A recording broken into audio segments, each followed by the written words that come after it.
الحمد لله رب العالمين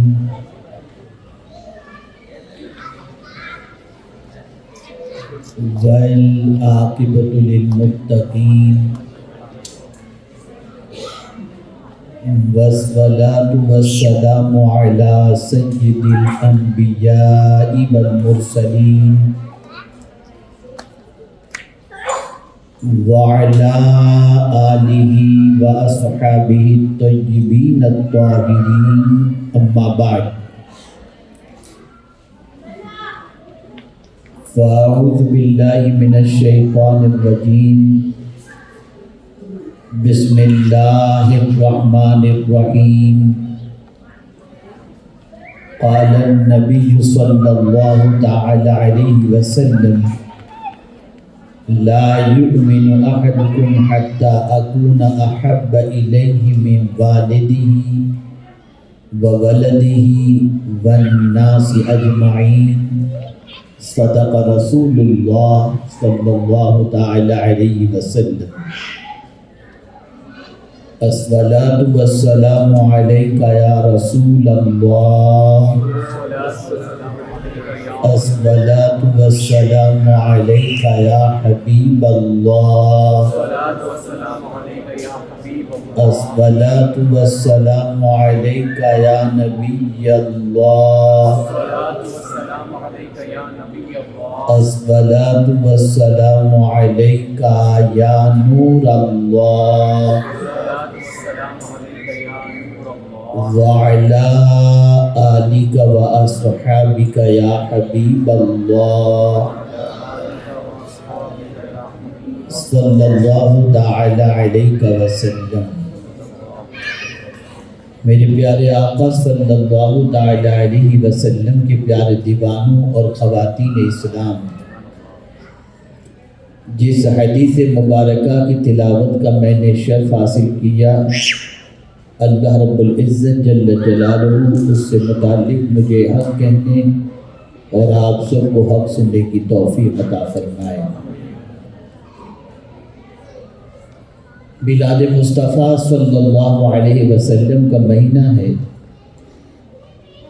اور پوری دنیا کے اندر غلامان رسول اپنے آقا صلی اللہ علیہ وسلم کی آمد کی خوشیاں مناتے ہوئے نظر آتے ہیں۔ دنیا کا یہ دستور ہے کہ انسان جس سے محبت کرتا ہے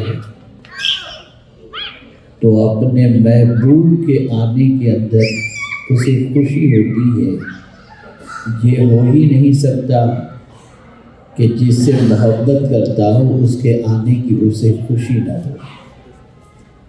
یہاں سے یہ بات سمجھ میں آئی کہ حضور صلی اللہ علیہ وسلم کے آنے کی خوشی منانا یہ محبت کی بہت بڑی علامت ہے۔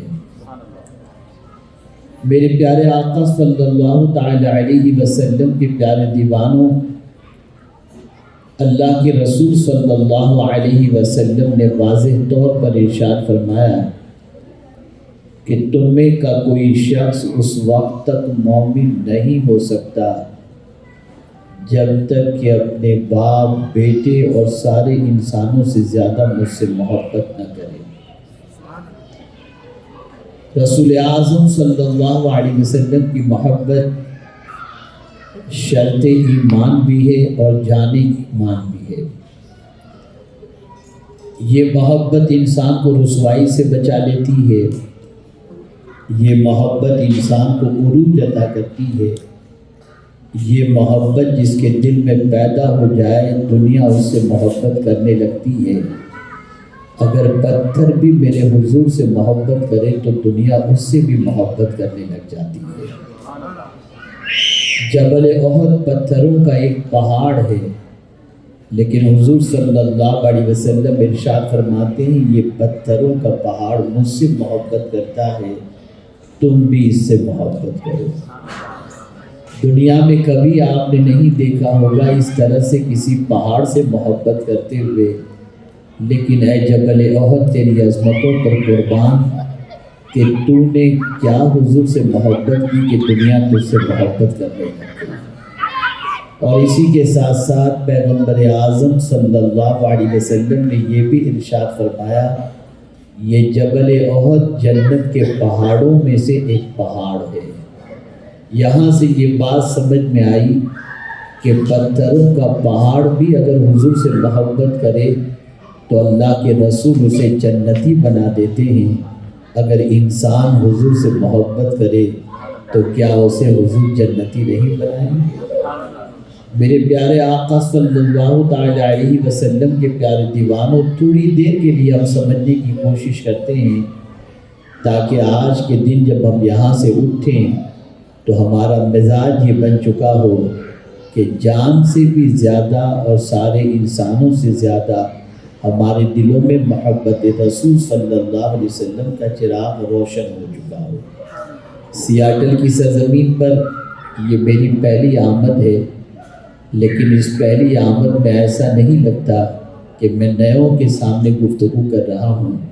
اس میں سے بہت سارے ایسے ہیں جن سے میری ملاقاتیں رہی ہیں، اور بہت سارے ایسے ہیں جو میرے شناسہ ہیں۔ میں جہاں کہیں جاتا ہوں مجھے ایسا محسوس ہوتا ہے کہ میں اجنبیوں میں نہیں اپنوں میں گفتگو کر رہا ہوں۔ اللہ تعالیٰ آپ لوگوں کو سلامت رکھے اور ہم سب کو رسول اعظم صلی اللہ علیہ وسلم کی محبت میں زندہ رکھے، اور حضور صلی اللہ علیہ وسلم کی محبت میں ہم سب کا خاتمہ فرمائے۔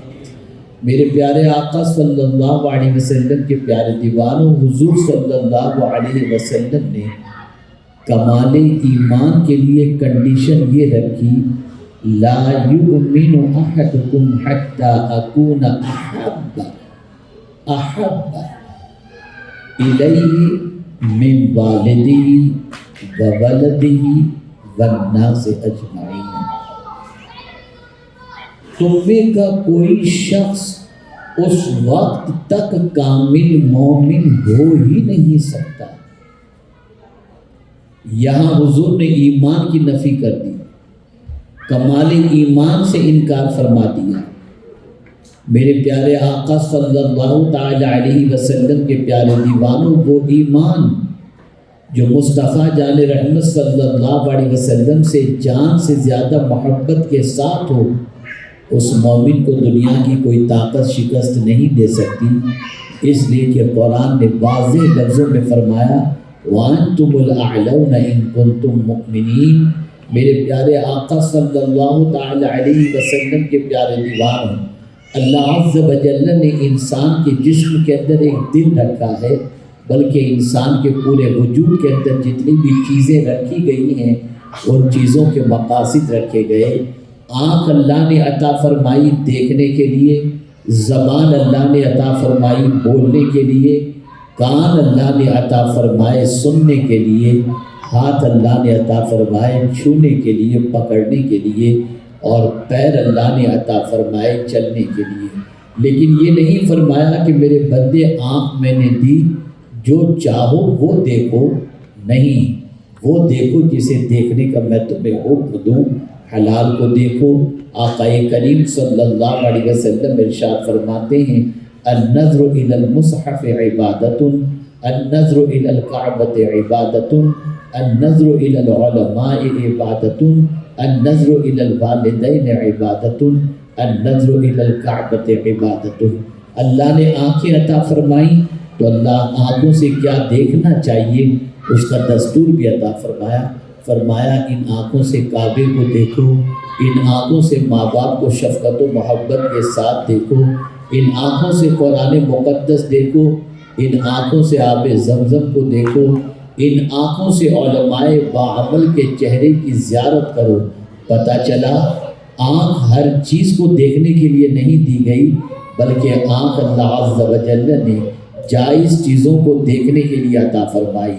اسی طریقے سے اللہ عز و جل نے زبان عطا فرمائی تو دستور عطا فرمایا، وَقُولُوا لِلنَّاسِ حُسْنًا، لوگوں سے اچھی بات کہو۔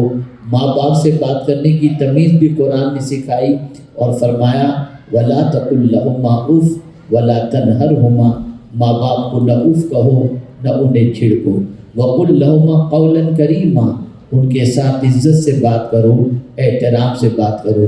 زبان اللہ نے عطا فرما کر اسے بے لگام چھوڑنے کا حکم نہیں دیا، بلکہ زبان اس لیے عطا فرمائی تاکہ وہ بولیں جو ہمارے لیے بولنا ثواب کا کام ہو، ورنہ چپ رہیں۔ جیسا کہ مدینے کے تاجدار ارواحنا فداء صلی اللہ علیہ وسلم نے ارشاد فرمایا، جو شخص اللہ اور یوم آخرت پر ایمان رکھتا ہے وہ اچھی بات کہے ورنہ چپ رہے۔ پتہ چلا یہ زبان ہر کلام کے لیے، ہر الفاظ کی ادائیگی کے لیے نہیں ہے، بلکہ زبان سے وہ بولو جو بولنے کے لیے اللہ فرمائے اور اس کے رسول صلی اللہ علیہ وسلم فرمائیں، یا جیسا بولنے کے لیے اللہ عز و جل حکم دے اور اس کے رسول صلی اللہ علیہ وسلم حکم دے۔ اسی طریقے سے کان اللہ نے عطا فرمائے، ہر چیز سننے کے لیے نہیں عطا فرمائے، بلکہ کان سے کیا سنو؟ قرآن سنو، کہ رب قدیر جل جلالہ نے فرمایا اذا قرئ القرآن فاستمعوا له وانصتوا لعلکم ترحمون، جب قرآن کی تلاوت کی جائے تو غور سے سنو اور چپ رہو تاکہ تم پر رحم و کرم کی بارشیں نازل ہوں۔ پتہ چلا کان گانے سننے کے لیے نہیں ہیں، کان غزلیں سننے کے لیے نہیں ہیں، کان غیبت سننے کے لیے نہیں ہیں، کان برائی سننے کے لیے نہیں ہیں، بلکہ کان سے اچھی بات سنو۔ اسی لیے کہا جاتا ہے ایک بزرگ نے اپنا گھر اللہ عز و جل کی مسجد کے قریب لیا۔ کسی نے پوچھا کہ گھر اللہ کے گھر سے قریب لینے کی وجہ کیا ہے؟ انہوں نے وجہ بیان کی کہ پانچوں وقت اذان کی آواز میرے کانوں سے ٹکرائے اور میں اللہ کے ذکر سے محظوظ ہوا کروں، اس لیے میں نے اپنا گھر مسجد کے قریب لیا ہے۔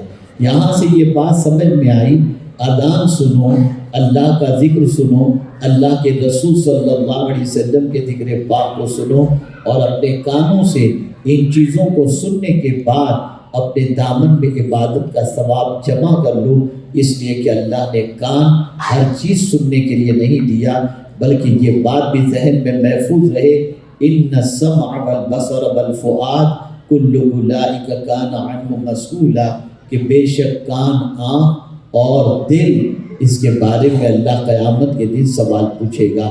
اللہ نے آنکھ دی، سوال پوچھے گا میرے بندے کیا دیکھے؟ اللہ نے کان دیے، سوال پوچھے گا کیا سنا؟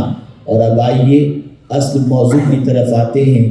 اللہ نے دل بھی عطا فرمایا، اس دل کے بارے میں بھی اللہ سوال پوچھے گا، میرے بندے ایک دل میں نے تجھے دیا تھا، بتا اس کے اندر کس کو بسا کے رکھا ہے؟ کس کی محبت کا چراغ اس میں جل رہا ہے؟ کس کی الفت کا چراغ جل رہا ہے؟ اس لیے کہ یہ دل تو تیرے جسم کا بادشاہ ہے، میں نے دیا ہی اس لیے ہے کہ میرے محبوب کی محبت میں دھڑکنے لگ جائے، میرے محبوب کی الفت کا چراغ اس میں روشن ہو جائے۔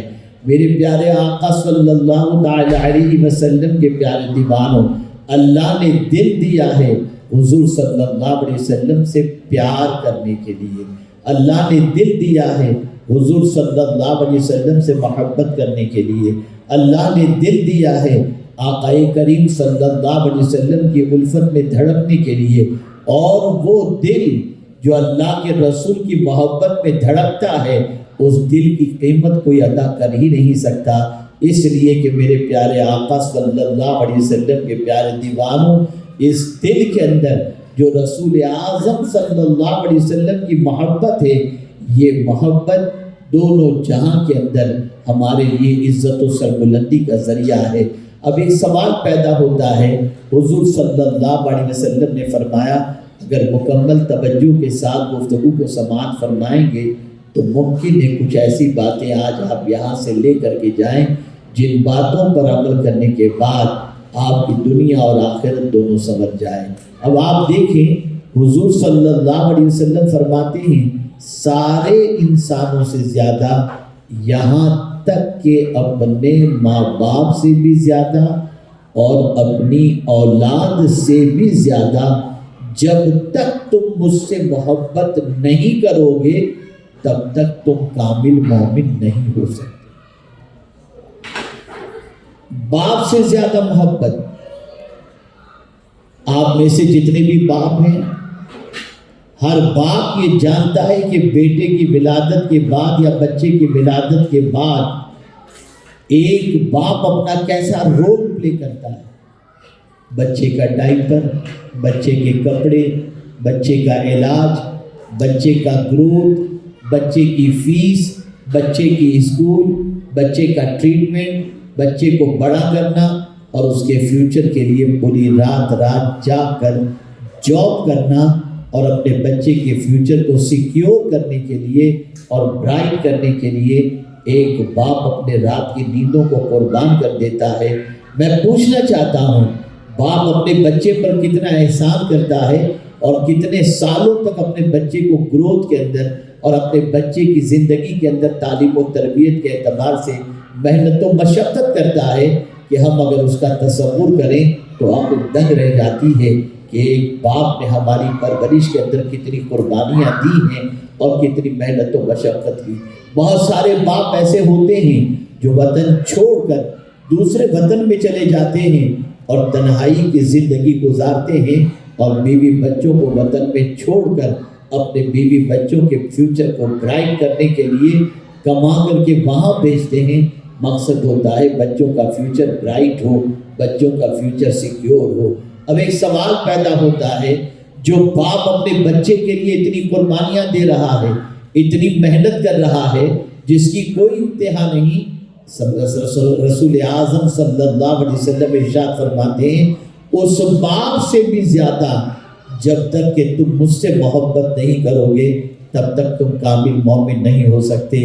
یا رسول اللہ، باپ کا احسان تو نظر آ رہا ہے، باپ دنیا میں آنے کا ذریعہ بنا، باپ نے ہماری پرورش کی، ہمیں علم کے زیور سے آراستہ کیا، ہماری فیس کی رسپانسبلٹی لی، ہمیں کچھ بنایا، ہمیں سنوارا، ہمیں اسکول بھی ڈراپ کرتا، ہمیں مدرسے میں بھی ڈراپ کرتا، ہمیں علم کے زیور سے بھی آراستہ کرتا، بری صحبت سے بھی روکتا۔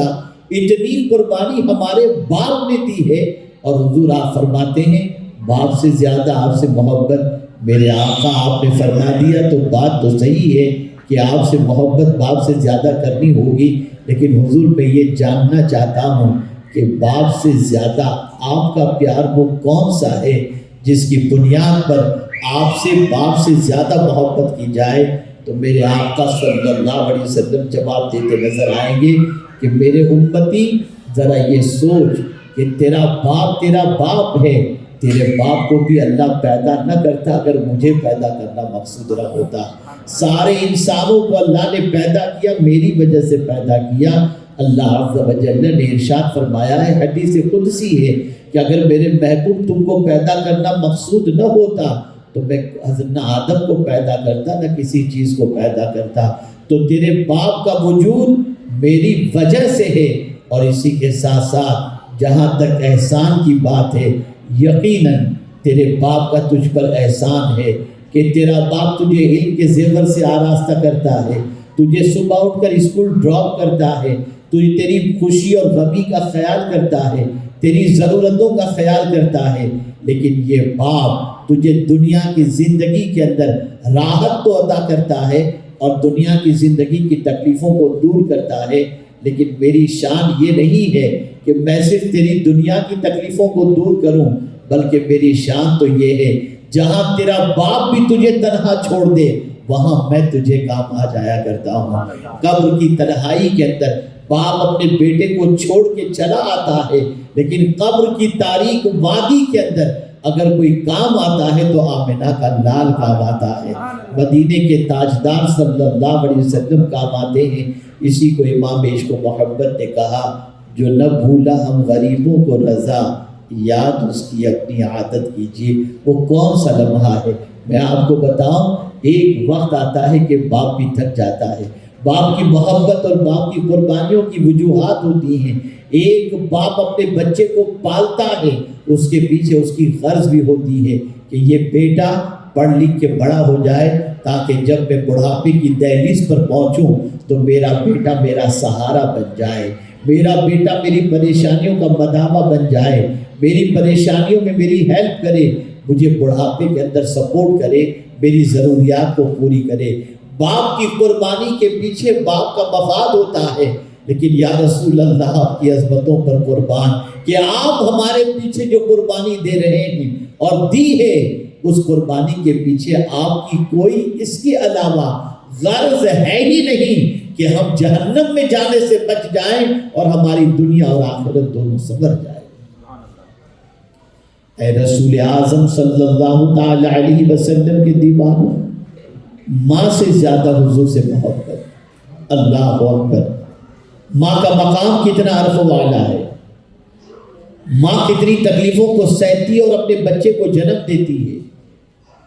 ماں کے شکم سے پیدا ہونے والا بچہ نہ جانے کتنی مشقتوں کے ساتھ ماں نے 9 مہینے کی تکلیفوں کو جھیلا، اور ان 9 مہینے کی تکلیف میں پیٹ پہ پلنے والے بچے کی ہر تکلیف کا خیال کیا، اور اس کے بعد پیدا ہونے کے بعد اس بچے کو پالا، اس بچے کو بڑا کیا، اور اس بچے کی خوشی اور غمی کا خیال کیا۔ حضور فرماتے ہیں ماں سے بھی زیادہ جب تک کہ مجھ سے محبت نہیں کرو گے تو کامل مومن نہیں ہو سکتے۔ اس لیے کہ یاد رکھو کل بروز قیامت جو یقیناً آنے والا دن ہے، قیامت کے دن سے کوئی انکار نہیں کر سکتا۔ اگر قیامت کے بارے میں کوئی انکار کرے تو وہ اسلام سے نکل جائے گا، لیکن قرآن کہتا ہے قیامت میں کیا ہوگا؟ یود المجرم لو یفتدی من عذاب یومئذ ببنی۔ قیامت کے دن مجرم تمنا کرے گا، کیا تمنا کرے گا؟ یہ تمنا کرے گا تکلیف میں جو میں ہوں میری جگہ پر میرا بچہ ہو، اور مجھے میرا مولا جنت میں ڈال دے، اور چاہے تو میرے بچے کو جہنم میں ڈال دے، لیکن مجھے جنت میں ڈال دے۔ یہ قرآن کہہ رہا ہے قیامت کے دن باپ یہ تمنا کرے گا، مجرم یہ تمنا کرے گا۔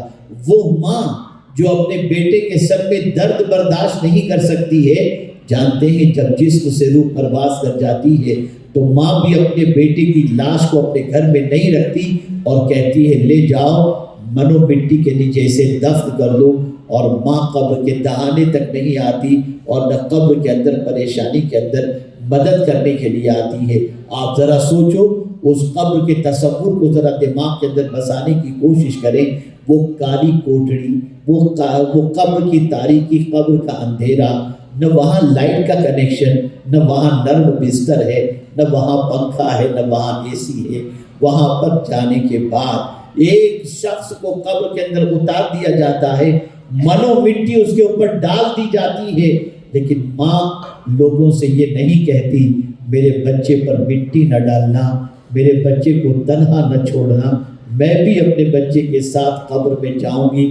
حضور فرماتے ہیں ماں سے بھی زیادہ مجھ سے محبت کرو، اس لیے کہ قبر کے اندر ماں تو نہیں آتی، لیکن قبر میں آمنہ کا لال ضرور آ جایا کرتا ہے۔ رسول اعظم تشریف لاتے ہیں، پیغمبر رحمت صلی اللہ علیہ وسلم تشریف لاتے ہیں، اور سرکار صلی اللہ علیہ وسلم کے صحابہ اسی لیے جب حضور سے کوئی بات عرض کرتے تو ڈائریکٹ یہی کہتے فداک بأبی انت وأمی یا رسول اللہ، آپ پر میرے ماں باپ قربان ہوں اے اللہ کے رسول صلی اللہ علیہ وسلم۔ یہ کہنے کی وجہ کیا تھی؟ وجہ سب سے بڑی یہ تھی تاکہ حضور کو یہ بتایا جائے کہ حضور آپ سے ہم جو آپ نے فرمایا ہے کہ ماں باپ سے زیادہ محبت، ہم آپ سے ماں باپ سے زیادہ محبت کرتے ہیں۔ اللہ اکبر! میرے پیارے آقا صلی اللہ علیہ وسلم کے پیارے دیوانوں، صحابہ کی زندگی کا اگر جائزہ لیں تو آپ محسوس کریں گے اللہ کے رسول صلی اللہ علیہ وسلم سے صحابہ کتنی محبت کرتے تھے۔ اللہ اکبر! امین المؤمنین سیدنا صدیق اکبر رضی اللہ تعالیٰ عنہ سے متعلق حضرت محبوب الہی حضرت نظام الدین اولیاء رحمت اللہ تعالیٰ علیہ فرماتے ہیں رسول اعظم صلی اللہ تعالیٰ علیہ وسلم اپنے گھر کا دروازہ صبح کے وقت کھولتے نہیں تھے، اس سے پہلے صدیق اکبر حضور کی دہلیز پر اپنا سر رکھ کر کے بیٹھ جایا کرتے تھے۔ جب سرکار دروازہ کھولتے تو نگاہوں کے سامنے پہلے ابو بکر کو دیکھتے، فرماتے ابو بکر اتنی صبح صبح تم آ گئے؟ تو جواب میں عرض کرتے حضور آپ کی جدائی میں رات کاٹنا بہت مشکل ہو جاتا ہے، چاہتا ہوں صبح اٹھ کر سب سے پہلے جس چہرے کو دیکھوں وہ آمنہ کے لال کا چہرہ ہو، مدینے کے تاجدار کا چہرہ ہو۔ اے رسول اعظم صلی اللہ تعالی علیہ وسلم کے دیوانوں، یہ محبت بڑی طاقتور محبت ہے۔ فاروق اعظم رضی اللہ المولا تبارک و تعالی عنہ سے سرکار صلی اللہ علیہ وسلم نے فرمایا، عمر تم مجھ سے کتنی محبت کرتے ہو؟ تو فاروق اعظم نے عرض کیا، کون فاروق اعظم جن کی نیکیاں آسمان کے تاروں کے برابر؟ کون فاروق اعظم جن کے بارے میں حضور صلی اللہ علیہ وسلم فرماتے ہیں میرے بعد اگر کوئی نبی ہونا ممکن ہوتا تو عمر ابن خطاب ہوتے؟ وہ فاروق اعظم جن کے بارے میں حضور صلی اللہ علیہ وسلم یہ فرمائیں کہ میرے زمین کے دو وزیر ہیں، ابو بکر و عمر، سرکار جن کو اپنا وزیر فرمائیں، اس فاروق اعظم سے ایک بار حضور نے پوچھ لیا۔ وہ فاروق اعظم جن کو جنت کی بشارت بھی حضور نے دے دی تھی، وہ فاروق اعظم جن کی رائے کے مطابق اللہ نے آیتیں نازل فرمائیں، وہ فاروق اعظم جن کے بارے میں ایمان لانے کے بعد قرآن نے کہا یا ایھا النبی حسبک اللہ ومن اتبعک من المؤمنین، 40 میں مسلمان بنے تھے فاروق اعظم۔ آپ مجھے بتاؤ وہ سیدنا فاروق اعظم رضی اللہ تعالیٰ عنہ سے حضور کیا پوچھ رہے ہیں؟ توجہ چاہوں گا، غور سے سنیے گا۔ ارشاد فرماتے، عمر تم مجھ سے کتنی محبت کرتے ہو؟ عمر تم مجھ سے کتنی محبت کرتے ہو؟ عرض کرتے ہیں حضور اپنی جان کو چھوڑ کر ہر چیز سے زیادہ آپ سے محبت کرتا ہوں۔ سرکار نے فرمایا عمر ابھی تمہارا ایمان مکمل ہے۔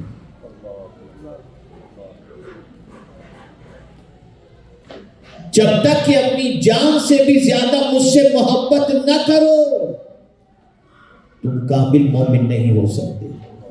فاروق اعظم نے تھوڑا توقف کیا، گردن جھکائی، دل کو ٹٹولا اور پھر دل سے اپنی محبت بھی نکال دی اور پھر حضور کی محبت کو فوقیت دی، نگاہ اٹھائی اور عرض کرنے لگے یا رسول اللہ صلی اللہ تعالی علیہ وسلم، آج کے بعد سے میں اپنی جان سے بھی زیادہ آپ سے محبت کرتا ہوں۔ سرکار نے فرمایا عمر تمہارا ایمان مکمل ہو گیا۔ آپ ذرا سوچو میرے پیارے آقا صلی اللہ علیہ وسلم کے پیارے دیوانوں، جب تک کہ رسول اعظم صلی اللہ علیہ وسلم سے اپنی جان سے بھی زیادہ محبت نہ کریں ہم کامل مومن نہیں ہو سکتے۔ ایک سوال ذہن میں ابھرتا ہے کہ یا اللہ ماجرا کیا ہے؟ محبت تو کی نہیں جاتی، محبت تو ہو جاتی ہے۔ یا رسول اللہ صلی اللہ علیہ وسلم آپ محبت کرنے کی بات کر رہے ہیں، محبوب بنانے کی بات کر رہے ہیں۔ آدمی کس سے محبت کرتا ہے؟ جب کسی کا حسین چہرہ دیکھتا ہے تو دل میں اس کی محبت پیدا ہوتی ہے۔ کسی کو علم کے اندر کمال دیکھتا ہے، با کمال، اس کی محبت دل میں پیدا ہوتی ہے۔ کسی کو ذہن کے اعتبار سے بہت زیادہ کلیور دیکھتا ہے، اس کی محبت پیدا ہو جاتی ہے۔ اب آئیے حضور صلی اللہ علیہ وسلم کے چہرے کے حوالے سے جانتے ہیں، چہرے مبارک کے حوالے سے جانتے ہیں، رسول اعظم صلی اللہ علیہ وسلم کے حسین چہرے کے حوالے سے ہم جانتے ہیں۔ اگر کسی اچھے چہرے والے کو دیکھ کر دل میں محبت پیدا ہوتی ہے تو لاؤ پوری دنیا کے سارے حسینوں کو کوئی ایک بھی میرے مصطفیٰ کے حسن کی برابری نہیں کر سکتا۔ حضور کیسے حسین و جمیل تھے، آئیے میں آپ کو بتاؤں۔ میری بہنیں بھی یہاں موجود ہیں، بیٹیاں بھی موجود ہیں، توجہ کے ساتھ سماعت فرمائیں۔ ایک قافلہ مدینے کے باہر پڑاؤ ڈالتا ہے، رسول اعظم صلی اللہ علیہ وسلم کو پتہ چلا، اس قافلے کی طرف بڑھے، ملاقات کی قافلے والوں سے۔ قافلے والے جانتے نہیں تھے کہ یہ کون ہیں۔ رسول اعظم صلی اللہ علیہ وسلم نے قافلے والوں کو دیکھا اور اسی قافلے کے اندر ایک اونٹ دیکھا جو اونٹ حضور کو بہت پسند آیا۔ قافلے والوں میں سے جس کا اونٹ تھا اس سے میرے آقا صلی اللہ علیہ وسلم نے فرمایا یہ اونٹ بیچو گے؟ اس نے کہا ہاں۔ کتنے میں بیچو گے؟ اس نے کہا 300 درہم میں۔ سرکار صلی اللہ علیہ وسلم نے فرمایا ٹھیک ہے سودا طے، یہ 300 درہم میں تمہارا اونٹ میں خرید رہا ہوں، میں تمہیں کل اس کی رقم پہنچا دوں گا، یہ کہہ کر سرکار نے فرمایا اگر اجازت دو تو اونٹ لے جاؤں. اس نے اونٹ دے دیا. سرکار اونٹ لے کر کے روانہ ہو گئے اور وہ سارے لوگ قافلے والے مدینے کے باہر ہی بیٹھے ہوئے تھے, پڑاؤ ڈالے ہوئے تھے. کافی دیر کے بعد جب حضور نگاہوں سے اوجھل ہوئے تو لوگوں میں آپس میں بات چیت کا سلسلہ شروع ہوا. کسی نے پوچھا تم نے اونٹ بیچ دیا ہے؟ کہا ہاں. کس کو بیچا؟ وہ ایک نوجوان خوبصورت آیا تو اسے بیچ دیا. اس شخص نے پوچھا کیا تم جانتے بھی ہو ان کو؟ کہا نہیں. کہا کیا کہا اس نے؟ کہا وہ لے جانے والے نے کہا کل وہ پیسے واپس لوٹا دے گا, کل وہ پیسے دے دے گا. میں نے اس کی بات پر بھروسہ کر لیا اور دے دیا.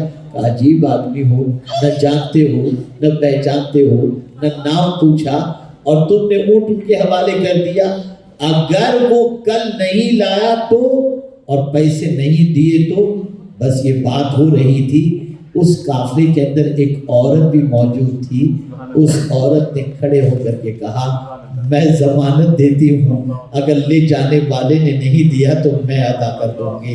اتنا سننا تھا کہ اونٹ والے نے کہا کیا تم ان کو پہچانتی ہو؟ جانتے ہو جواب میں وہ کیا کہتی ہے؟ پہچانتی تو نہیں ہوں لیکن آج پہلی بار ان کو دیکھا. چہرہ دیکھ کر میرا دل کہہ رہا تھا اس سے اچھا اور سچا چہرہ میں نے کبھی نہیں دیکھا. یہ حضور صلی اللہ علیہ وسلم کا چہرے مبارک تھا. آپ اندازہ لگائیں کعبہ دیکھنے والا صحابی نہیں ہو سکتا, قرآن دیکھنے والا صحابی نہیں ہو سکتا, لیکن ایمان کی حالت میں جس نے میرے مصطفیٰ کا چہرہ ایک بار دیکھ لیا اور ایمان ہی پر خاتمہ اس کا ہوا, اس کے مرتبے پر نہ کوئی غوث پہنچ سکتا ہے نہ کوئی ابدال پہنچ سکتا ہے. اس لیے کہ روح مصطفیٰ اتنا عظیم ہے جس کی کوئی انتہا نہیں. میرے پیارے آقا صلی اللہ علیہ وسلم کے پیارے دیوانوں, ہم اس رسول صلی اللہ علیہ وسلم کے ماننے والے ہیں جن کے چہرے کی قسم خود اللہ نے قرآن میں یاد فرمائی. آپ ذرا دیکھیں یہودیوں کے بہت بڑے عالم حضرت عبداللہ ابن سلام رضی اللہ تعالی عنہ, پتہ چلا مدینے میں آخری نبی کا دعویٰ کرنے والے محمد صلی اللہ علیہ وسلم تشریف لائے ہیں. عبداللہ ابن سلام یہودیوں کے عالم تھے. انہوں نے حضور کے بارے میں پڑھا ضرور تھا لیکن حضور کو دیکھا نہیں تھا.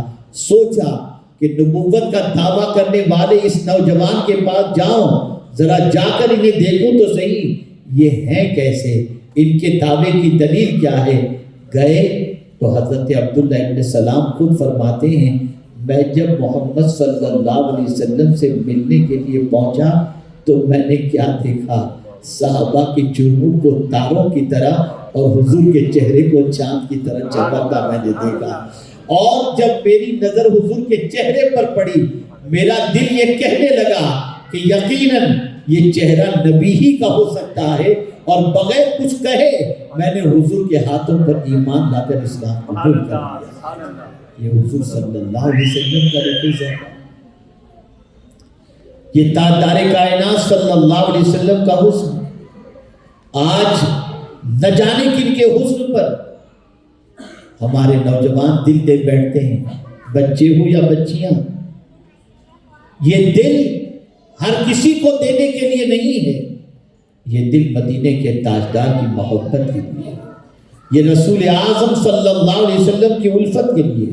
یقیناً شوہر سے محبت کرو, یقیناً ماں باپ سے محبت کرو, یقیناً بیٹوں سے محبت کرو, یقیناً بچیوں سے محبت کرو, یقیناً رشتہ داروں سے محبت کرو, یقیناً ماں باپ سے محبت کرو, لیکن کوئی محبت حضور کی محبت پر غالب نہ آ جائے. سب سے زیادہ اگر کسی سے محبت کرنی ہے تو رسول اعظم صلی اللہ علیہ وسلم سے محبت کرو.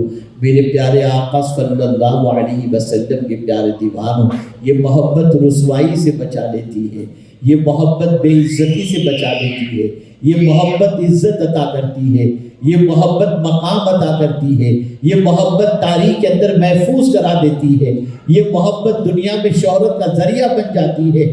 کون نہیں جانتا کالے رنگ والے کے نام پر کوئی شخص اپنا نام نہیں رکھتا, اپنے بچے کا نام نہیں رکھتا.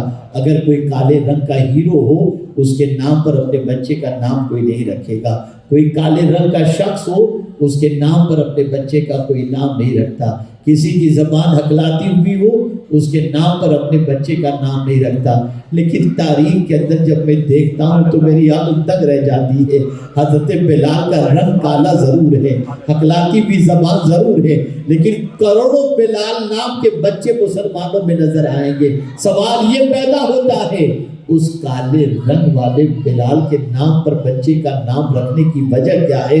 تو جواب ملے گا رنگ تو کالا تھا، دل مصطفیٰ کی محبت سے بہت اجلا تھا۔ اس عشق مصطفیٰ کی بنیاد پر آج اسی طریقے سے آپ دیکھیں، جس اویس قرنی نے مصطفیٰ جان رحمت کو نہیں دیکھا، ان کے نام پر آج بچوں کا نام رکھا جا رہا ہے۔ میرے پیارے آقا صلی اللہ علیہ وسلم کے پیارے دیوانوں، خدا کی قسم ذرا دل حضور کو دے کر کے دیکھو، سرکار سے عشق کر کے دیکھو، سرکار سے لو لگا کر کے دیکھو، سرکار سے محبت کر کے دیکھو، سرکار کی الفت کا چراغ سینے میں جلا کر کے دیکھو، پھر آپ محسوس کریں گے کہ آپ یہاں سے پکار رہے ہیں، مدینے کے تاجدار وہاں سے سن رہے ہیں، کرم کی بارشیں ہو رہی ہیں، نگاہ رحمت ہو رہی ہے۔ میرے پیارے آقا صلی اللہ علیہ وسلم کے پیارے دیوانوں، حضور صلی اللہ علیہ وسلم نے خود فرمایا سارے انسانوں سے زیادہ جب تک کہ تم مجھ سے محبت نہیں کرتے تم کامل مومن نہیں ہو سکتے۔ میرے پیارے آقا صلی اللہ علیہ وسلم کے پیارے دیوانوں، آپ ذرا سوچو اور اندازہ لگاؤ پہلے کے لوگ کس طریقے سے حضور کی محبت دلاتے تھے۔ میں اپنی ماں اور بہنوں سے کہوں گا، آنے والے مرد حضرات سے کہوں گا، آج ہمارے بچوں کو ہم نے عشق مصطفیٰ پلایا، ہم نے اپنے بچوں کے سینے میں حضور کی محبت پیدا کی، کیا ہم نے اپنے بچوں کو عاشق رسول بنایا؟ ہم نے اپنے بچوں کے سلسلے میں یہ فکر نہیں کی، نہ ہم نے اپنے بچوں کے لیے کوشش کی۔ ہم نے یہ سمجھا یہ دنیا ہی سب کچھ ہے، یہ دنیا سب کچھ نہیں ہے، قبر بھی ہے، آخرت بھی ہے۔ ہم یہاں کی تکلیفوں سے بچانے کے لیے دنیا کی پوری زندگی ہم ختم کر دیتے ہیں اور اپنے بچوں کی دنیا کی زندگی کو سنوارنے کے لیے ہزارہ کاوشیں کرتے ہیں، لیکن ہمارے دماغ میں یہ بھی نہیں آتا کہ ایک دن ہمارا بچہ جب قبر میں جائے گا تو ہمارے بچے کے لیے قبر کا سامان کیا ہے، قبر کی راحت کا سامان کیا ہے۔ ہم نے کبھی فکر نہیں کی، ہم نے قیامت کی فکر نہیں کی، وہاں ہمارے بچے کے لیے راحت کا سامان کیا ہوگا۔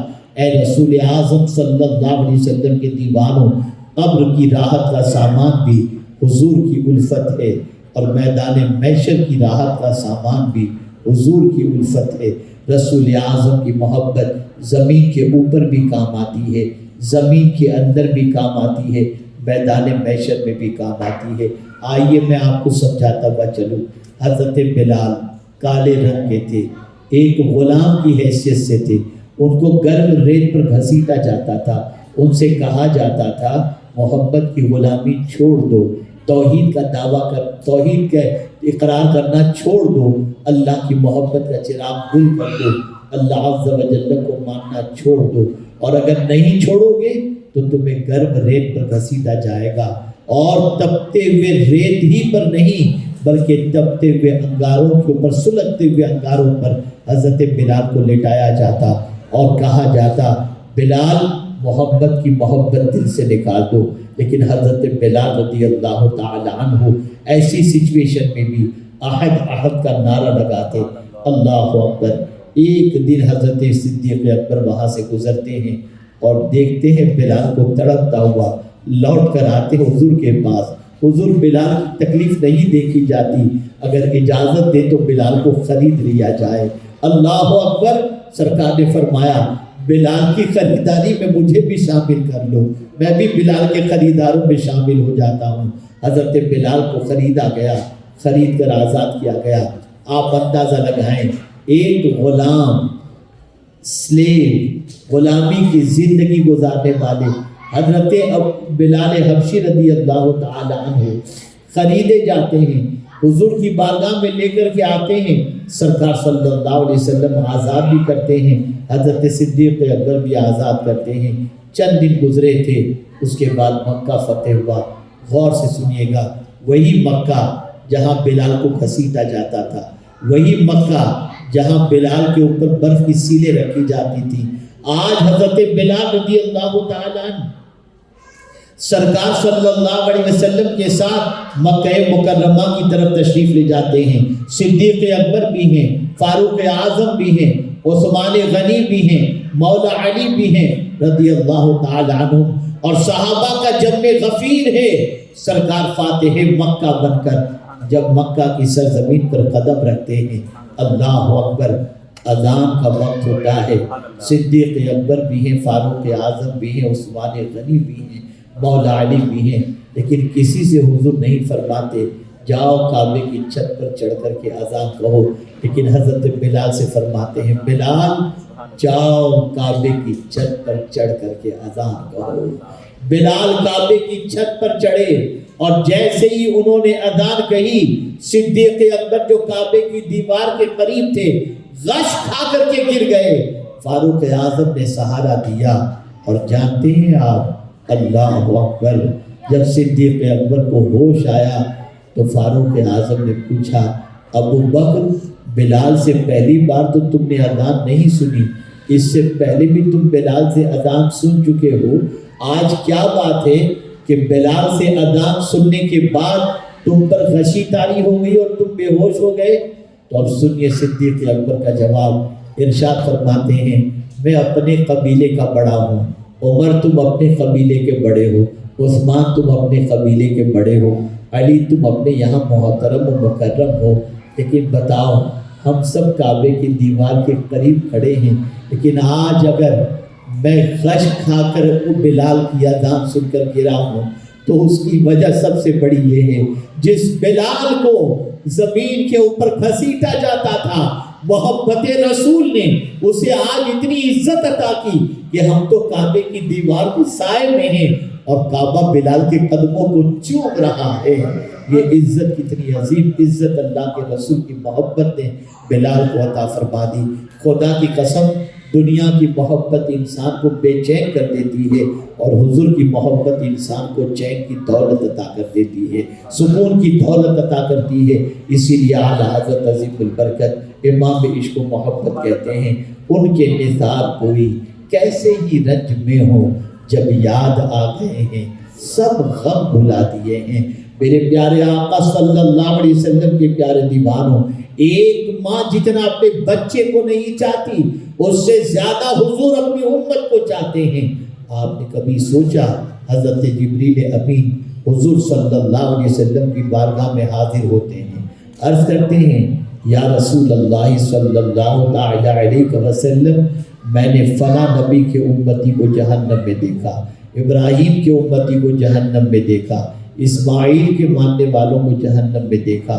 اس طریقے سے ذکر کرتے جاتے ہیں، موسیٰ علیہ السلام کے امتیوں کو جہنم میں دیکھا، اور ذکر کرتے کرتے کہتے ہیں میں نے حضرت عیسیٰ کے امتیوں کو بھی جہنم میں دیکھا۔ یہ کہہ کر حضرت جبریل امین چپ ہو جاتے ہیں تو میرے آقا فرماتے ہیں اے جبریل، کیا تم نے میری امت کو بھی جہنم میں دیکھا ہے؟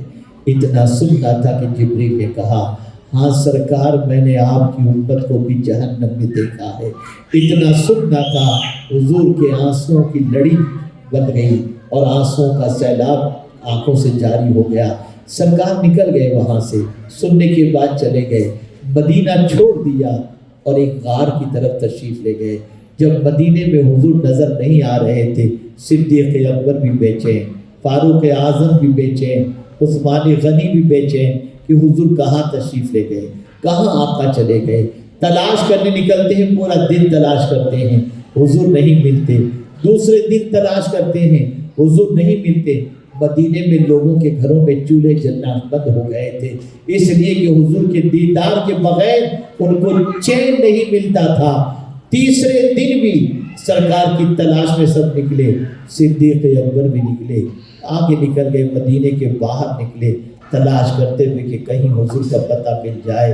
اللہ اکبر، ایک چرواہے کو دیکھا جو بکریاں چرا رہا تھا، اس سے صدیق اکبر نے پوچھا کیا تو نے میرے حضور کو دیکھا ہے؟ اس چرواہے نے جواب دیا تمہارے حضور کو تو میں نے نہیں دیکھا، لیکن کسی کو 3 راتوں سے بلکتے ہوئے اس غار میں دیکھ رہا ہوں جس کے بلکنے کی آواز سے میری بکریوں نے چارہ چرنا چھوڑ دیا ہے۔ صدیق اکبر سمجھ گئے ہو نہ ہو یہ میرے آقا ہوں۔ جب وہاں پہنچے تو کیا دیکھا، حضور سجدے کے اندر موجود ہیں اور آنکھوں سے آنسو جاری ہیں۔ اے اللہ میری امت کو بخش دے، اے اللہ میری امت کو بخش دے، اے اللہ میری امت کو بخش دے۔ میں پوچھنا چاہتا ہوں، ہے کوئی اتنا رونے والا ہمارے لیے؟ اگر ہے تو صرف مدینے کے تاجدار ہیں، رسول اعظم صلی اللہ علیہ وسلم ہیں۔ کوئی ہماری اتنی فکر نہیں کرتا جتنا حضور صلی اللہ علیہ وسلم ہماری فکر کرتے ہیں۔ لیکن آج ہماری محبتیں دوسروں سے وابستہ ہو گئیں، ہماری محبتیں مادی چیزوں سے وابستہ ہو گئیں، ہماری محبتیں اسٹار سے وابستہ ہو گئیں، اور ہماری محبتیں حضور سے کم ہوتی چلی جا رہی ہیں۔ اس کم محبت نے ہمیں ذلیل کر دیا، ہمیں رسوا کر دیا۔ جب تک کہ رسول اعظم کی محبت جان سے زیادہ ہمارے سینے میں پیدا نہیں ہوگی، ہم کامیاب نہیں ہو سکتے، ہم کامران نہیں ہو سکتے۔ آپ ذرا سوچیں، میری بہنیں بھی موجود ہیں، جنگ احد کے موقع پر اللہ اکبر رسول اعظم کے بارے میں یہ رومر پھیلا دی گئی کہ حضور صلی اللہ علیہ وسلم شہید ہو گئے۔ باتیں پھیلتے پھیلتے مدینے تک پہنچ گئیں۔ آج مدینہ منورہ سے یعنی مسجد نبوی شریف سے جبل احد تک جانا ہو تو کوئی زیادہ وقت نہیں لگتا۔ اس زمانے میں جبل احد مدینے سے باہر سمجھا جاتا تھا اور جنگ احد وہیں لڑی گئی تھی۔ تو وہاں سے رومر پھیلتی ہے مدینے کے اندر کہ حضور شہید ہو گئے۔ ایک خاتون جس کا بیٹا، جس کا بھائی، جس کا شوہر، جس کے والد یہ سب جنگ احد کے اندر گئے ہوئے تھے، اس عورت کو پتہ چلتا ہے کہ حضور صلی اللہ علیہ وسلم شہید ہو گئے۔ وہ آؤ دیکھتی ہے نتاؤ، سیدھا میدان احد کی طرف بڑھتی ہے۔ راستے میں جو کوئی ملتا ہے، خدا کی قسم کسی سے یہ نہیں پوچھتی میرا باپ کیسا ہے، میرا بیٹا کیسا ہے۔ ہر ملنے والے سے ایک ہی سوال، میرے حضور کیسے ہیں، میرے آقا کیسے ہیں۔ جس سے پوچھتی کوئی جواب میں کہتا تیرا شوہر شہید ہو گیا، وہ کہتی انا للہ و انا الیہ راجعون، پھر آگے بڑھ جاتی۔ اور کسی سے پوچھتی کہ حضور کیسے ہیں، جواب میں کہا جاتا تیرا بھائی شہید ہو گیا، وہ کہتی انا للہ و انا الیہ راجعون، پھر آگے بڑھتی۔ کسی سے پوچھتی حضور کیسے ہیں، کہا جاتا تیرا بیٹا شہید ہو گیا، وہ کہتی انا للہ و انا الیہ راجعون۔ اور پھر کہتی جب سب کے بارے میں سن لیا تو کہتی حضور کیسے ہیں، مجھے حضور کو دکھا دو۔ جب بتایا گا دیکھو حضور وہاں پر ہیں اور آرام سے ہیں، تو اللہ کا شکر ادا کرتے ہوئے کہتی ہے اگر میرے حضور زندہ ہیں تو پھر مجھے کسی کا غم ہے ہی نہیں۔ یہ ہے حضور سے محبت، یہ ہے سرکار صلی اللہ علیہ وسلم سے الفت۔ اپنے بچوں کو عاشق رسول بناؤ، بچہ ماں باپ کا وفادار بھی بنے گا۔ اپنے بچوں کو عاشق رسول بناؤ تاکہ بچہ ماں باپ کے ساتھ ساتھ جو ہے ذمہ داریوں کو محسوس بھی کر سکے۔ ایک شوہر اگر عاشق رسول ہوگا بیوی کا وفادار ہوگا، بیوی اگر سرکار کی محبت سے، سرکار سے محبت کرنے والی ہوگی وہ شوہر کی وفادار ہوگی۔ اگر بچہ عاشق رسول ہے باپ کا وفادار ہوگا، ماں کا وفادار ہوگا۔ آج اگر بچے ماں باپ سے بے وفائی کر رہے ہیں تو حضور کی محبت کی کمی کی بنیاد پر کر رہے ہیں، رسول اعظم کی الفت کی کمی کی بنیاد پر کر رہے ہیں۔ ہمارا سب سے بڑا مشن اس وقت یہی ہونا چاہیے کہ ہم اپنے آقا کی محبت اپنے بچوں کے اندر کٹ کٹ کے بھر دیں اور ان کی رگوں میں سرکار کی محبت کو دوڑا۔ یہ ہماری رسپانسبلٹی ہے۔ یہ میلاد مصطفیٰ صلی اللہ علیہ وسلم کی محفل در حقیقت اسی تعلق کو جوڑنے کے لیے، اسی رشتے کو استوار کرنے کے لیے ہے، اسی کڑی کو جوڑنے کے لیے ہے۔ اور یہ نہ سمجھنا دل کسی کو بھی دے بیٹھے اور کوئی پوچھنے والا نہیں پوچھا جائے۔ قرآن کہتا ہے ان السمع والبصر والفؤاد کل اولئک کان عنہ مسئولا، کہ بے شک آنکھ، کان اور دل ان سب کے بارے میں قیامت کے دن اللہ عز و جل سوال پوچھے گا۔ آنکھ سے کیا دیکھا، کان سے کیا سنا اور دل کے اندر کس کی محبت کو بسائے رکھا۔ اور اگر کسی نے دل کے اندر حضور کی محبت کو بسائے رکھا ہوگا تو آپ جانتے ہیں اس محبت رسول سے لبریز دل کی کیفیت یہ ہوگی کہ جب یہ عاشق رسول پل صراط پر قدم رکھے گا، حدیث مبارکہ میں ہے عاشق رسول پل صراط پر قدم رکھے گا تو جہنم کی آگ اس عاشق رسول سے کہے گی اے عاشق رسول تیزی سے گزر جا، تیرے سینے میں جو حضور کی محبت کی آگ جل رہی ہے اس سے کہیں میں نہ بجھ جاؤں۔ اسی کو میرے امام کہتے ہیں اے عشق تیرے صدقے جلنے سے چھٹے سستے، جو آگ بجھا دے گی وہ آگ لگائی ہے۔ اور یہاں یہ بھی یاد رہے کہ محبت کا تقاضا یہ ہوتا ہے کہ تم جس سے محبت کرتے ہو اس کے دشمنوں سے دشمنی رکھو اور اس سے محبت کرنے والوں سے محبت رکھو۔ اللہ اکبر۔ میرے پیارے آقا صلی اللہ علیہ وسلم کے پیارے دیوانوں، حضور کی محبت جان ایمان ہے، حضور کی محبت عین ایمان ہے، حضور کی محبت جس دل میں پیدا ہو جاتی ہے وہ دنیا کی آنکھوں کا تارہ بن جاتا ہے، وہ دنیا کے لیے محبوب بن جاتا ہے۔ انہی کلمات پر میں اپنی گفتگو کو یہ آخری ایک حدیث آپ کی سماعتوں کے حوالے کر کے ختم کرنا چاہوں گا۔ میری بہنیں بھی غور سے سنیں اور آپ حضرات بھی غور سے سماعت فرمائیں۔ جانتے ہیں یہ محبت کیسے پیدا ہوگی، یہ الفت کا چراغ کیسے سینے میں جلے گا، اس کا بھی طریقہ ہے۔ آپ نے دیکھا ہوگا کہ بہت ساری چیزوں کی ایڈ جیسے ہی آتی ہے اور ٹی وی پر چلا دیا جاتا ہے، سوشل میڈیا پر چلایا جاتا ہے کہ اب آپ کے سامنے 16 پرو آئی فون جو ہے وہ لانچ ہونے والا ہے، جہاں دیکھیں دیوانہ وار خریدنے کے لیے چلے تو دکھایا جاتا ہے۔ جب دیکھتے ہو تب محبت پیدا ہوتی ہے، جب دیکھتے ہو تب الفت پیدا ہوتی ہے، جب تذکرہ ہوتا ہے تب الفت پیدا ہوتی ہے۔ آپ کو میں بتاؤں حضرت ابو ہریرہ رضی اللہ تعالیٰ عنہ مدینے کی باؤنڈری پر بیٹھ جاتے اس وقت جب پتہ چلتا کہ کوئی قافلہ کہیں سے آنے والا ہے۔ جب وہ قافلہ وہاں پر پہنچتا تو کہتے رک جاؤ، مدینے میں ابھی انٹر مت ہونا، میں تم سے کچھ بات کرنا چاہتا ہوں۔ اللہ اکبر۔ اور پھر اس کے بعد ان لوگوں سے حضرت ابو ہریرہ رضی اللہ تعالیٰ عنہ پوچھتے تم میں کوئی ایسا بھی ہے جس نے میرے حضور کو دیکھا ہو؟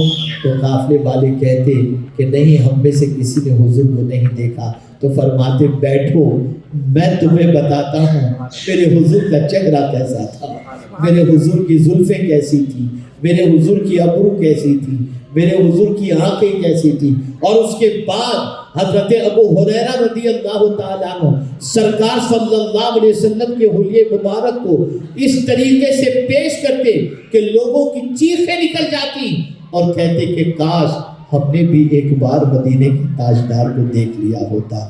تو کہنے کا مقصد یہ ہے اپنے بچوں کو حضور کے شمائل سناؤ، حضور کے خصائل سناؤ، حضور کے فضائل سناؤ، حضور کی عظمتیں سناؤ، تاکہ بچوں کے سینوں میں آقا کریم صلی اللہ علیہ وسلم کی محبت پیدا ہو۔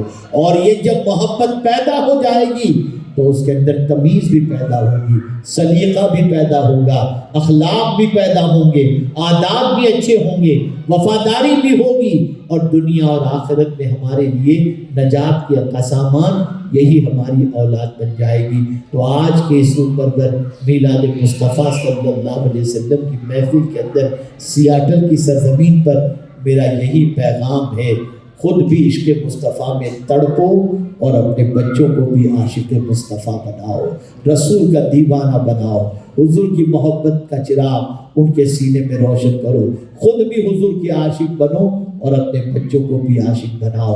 اب آپ میں سے کوئی کہے گا کہ ہم نے تو حضور کو دیکھا نہیں، اگر دیکھنا چاہیں تو کیا کریں؟ ایک حدیث سناتا ہوں اور اس حدیث کے بعد حضرت امام جلال الدین سیوطی رحمۃ اللہ تعالی علیہ کا قول آپ کی سماعتوں کے حوالے کرتا ہوں۔ میرے آقا صلی اللہ علیہ وسلم نے فرمایا ان اول الناس بی یوم القیامت اکثرهم علی صلاۃ، سرکار صلی اللہ علیہ وسلم فرماتے ہیں بے شک قیامت کے دن مجھ سے سب سے زیادہ قریب وہ ہوگا جو کثرت کے ساتھ مجھ پر درود پڑھتا ہوگا۔ اللہ اکبر۔ جو کثرت سے درود پڑھے قیامت میں حضور کے قریب ہوگا۔ حضرت امام جلال الدین سیوطی رحمۃ اللہ تعالی علیہ فرماتے ہیں کثرت سے مراد 700 مرتبہ درود شریف، اور نہیں پڑھ سکتے تو 350 مرتبہ، یہ بھی نہیں پڑھ سکتے تو کم از کم 100 مرتبہ حضور صلی اللہ علیہ وسلم پر درود شریف پڑھا کرو۔ اور پھر آگے فرماتے ہیں کہ میں نے عالم بیداری میں 75 مرتبہ درود کی برکت سے حضور کی زیارت کی۔ درود شریف کی عادت بناؤ، گھروں کے اندر پیر جمعرات کو درود شریف کی محفل سجاؤ، سرکار صلی اللہ علیہ وسلم کی سیرت بچوں کو پڑھ کر کے سناؤ، شمائل سناؤ، خصائل سناؤ، فضائل سناؤ، تاکہ بچوں کے سینے میں حضور رحمت عالم صلی اللہ علیہ وسلم کی محبت پیدا ہو۔ یہ محفل در حقیقت حضور سے کنیکشن کو اسٹرانگ کرنے کے لیے ہے، حضور سے محبت کو استوار کرنے کے لیے ہے، حضور کی محبت کا چراغ سینے میں روشن کرنے کے لیے ہے۔ اللہ رب العزت جل جلالہ کی بارگاہ میں دعا ہے کہ رب قدیر آقا کریم رؤوف رحیم علیہ التحیۃ والتسلیم کے صدق و طفیل ہم سب کو محبت رسول کا جام عطا فرمائے، اور پروردگار حضور مفتی اعظم ہند علیہ رحمۃ اللہ کے اس شعر پر ہم سب کو، اس شعر کے ذریعے ہم سب پر کرم کی نظر فرمائے کہ سرشار مجھے فرما ایک جام لبا لب سے تا حشر رہے ساقی آباد یہ میخانہ۔ اللہ عز و جل ہم سب کے سینے کو حضور کی محبت سے لبریز فرما دے، اور ہماری نسلوں کو عاشق رسول بنائے، اور مسلک امام عشق و محبت کا پابند بنائے۔ وما علینا الا البلاغ المبین۔ السلام علیکم ورحمۃ اللہ وبرکاتہ۔